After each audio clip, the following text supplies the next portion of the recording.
Hello and welcome to Coffee with Carey.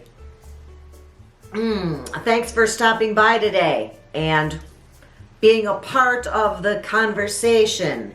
And I encourage you, as always, to leave a comment down in the comment section below if you have thoughts while watching this episode, opinions of your own, whether you agree or disagree with me. I always love to hear from you, and I'm sure everybody else does. I so enjoy watching conversations that you all start in my comment sections. I watch from the sidelines. I don't even have to interact because you guys really can start some really cool conversations, and I just watch them take off like a snowball and just enjoy the heck out of it. So if you're new here, I'm Carey. I'm a matchmaker, a dating coach in the Chicago area. And what I wanted to talk about today was how to rekindle a relationship that's maybe a little too comfortable, a little too predictable. I don't want to say stale or anything negative about it, but if you're in a relationship and you're feeling it could use a pick-me-up, I have 3 tips on how you might accomplish that. One of these is bound to work for you. I hope you'll stick around. And like I said, leave number 4, 5, and 6 in my comment section. Here we go. Let me say that it's not uncommon for relationships to start to feel very comfortable, very predictable, but sometimes we do take each other for granted after a period of time in any relationship, even good relationships where we're very comfortable and very secure. We can sometimes allow ourselves to either drift off a little bit or to just start coasting in a relationship. And as we all know, a relationship takes work. It takes effort. And this conversation we're having right now, this is the effort that they're talking about. How to keep things fresh and alive. And number 1 may be a surprise to you, because I know that once a couple find each other, tie the knot even, get married and start fresh as a brand new couple, most people feel like I can really let my guard down. Now this person is mine and we are part of a whole, 2 halves to a whole. They are the other part of me that completes me. It's us against the world. But I'll tell you what, studies show that that mindset is not ideal for a long-term committed relationship in keeping it fresh.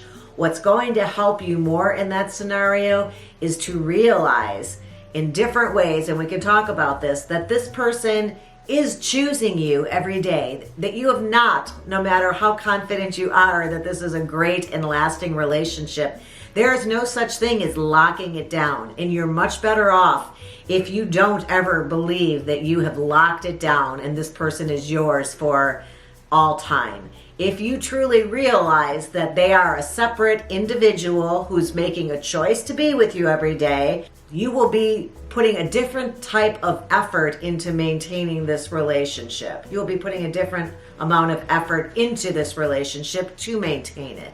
You will realize this person is an individual with thoughts of their own that they're not sharing with you, that could be leaving at any time. Probably not. But if you view that way, that will prevent you from thinking that you know everything there is to know about this person. And you'll make an effort to stay in touch with this person and to continue to date this person and continue to get to know this person in other ways and view them as somebody that you want to continue dating, even though you may have been married for 5, 7, 15 years. You want to always maintain in this coupledom the fact that you are 2 individuals, not a couple that is cemented together and can easily be taken for granted. Because taking somebody for granted is a chemistry killer. Thinking that you've got it locked down, chemistry killer. You want them to be feeling like this is new, like they still need to woo you, like they still need to make an effort. Remind them also that you are 2 separate individuals who every day wake up and decide, yep, I want to stick around and keep at it with this person and prioritize their needs. That's a great recipe for long-term success. Part of that might also be missing each other. If you're with somebody all the time, it's hard to miss them. But it's kind of interesting to have some separation from that person to realize, oh, they're not the other half of me. They are out there in the world away from me. not connected to me. And it's a reminder that you do need to put effort in to make them want to come home. That's a healthy kind of, I don't want to say fear, but it's a healthy awareness that this person, while committed to you, is not owned by you. I always thought it was funny when you see on those TV shows and movies where a couple goes out and they go to a restaurant or a bar and sit at the bar and pretend they don't know each other and they talk to other people. I always thought that's kind of funny. I would imagine when I see those episodes or those movies that it's an eye-opening experience for somebody to watch another person be flirting with their partner. I just think that's got to really drive home that point that this person is an individual who is attractive to other people and yet they are choosing to be your partner every day. Number 2, I think that another way to really create that bond again and remind you why you're there is connecting with old memories, taking an actual stroll down memory lane. If you are married and you have pictures from your wedding or pictures of when you were dating, sitting on a sofa or outdoors in the backyard with a beverage and looking through those pictures and laughing about some of the fun memories that you had from that time is a great bonding experience. To share some of the things you were feeling and thinking back then that maybe you didn't share back in the day is a very, very cool way to reconnect with somebody and create more of a bond.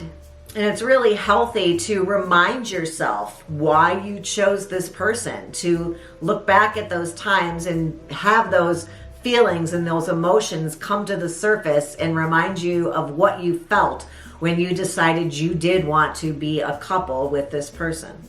Of course, security is a great feeling, but also reminding yourself that you don't own somebody is an even better thing to be aware of in a relationship when you're looking for longevity.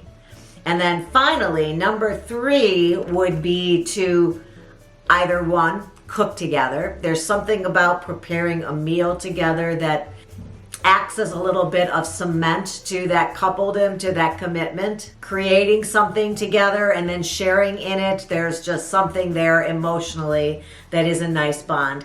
And second to that would be doing something daring. And it's a very cool thing. I've read some studies about it, but when people do something that's a little bit dangerous and weather that together, they come out on the other side feeling very strongly connected to the person that they encountered this with. So for instance, bungee jumping and things of that nature, when people jump off the side of a mountain or, do zip lining, anything that can be perceived as dangerous, and you have a partner in this activity, holding hands with this person, or even just meeting them at the other end and you're experiencing this together, that is a very bonding thing and creates a closeness that it's worth actually scaring the crap out of yourself to do that with a person if you're trying to rekindle or relight that fire and make that bond a little bit stronger. So think about what you might want to do on your bucket list. Jumping out of an airplane, was skydiving something you wanted to do years ago, but then thought, I can't do this with young kids who need me. Well, if your kids are older or grown now, maybe now's your opportunity. See if your partner wants to do a jump with you and you can laugh about it. You can laugh about it for years to come, how you both did that together. And that adrenaline, that coursing of those chemicals through your veins, big bonus for your relationship.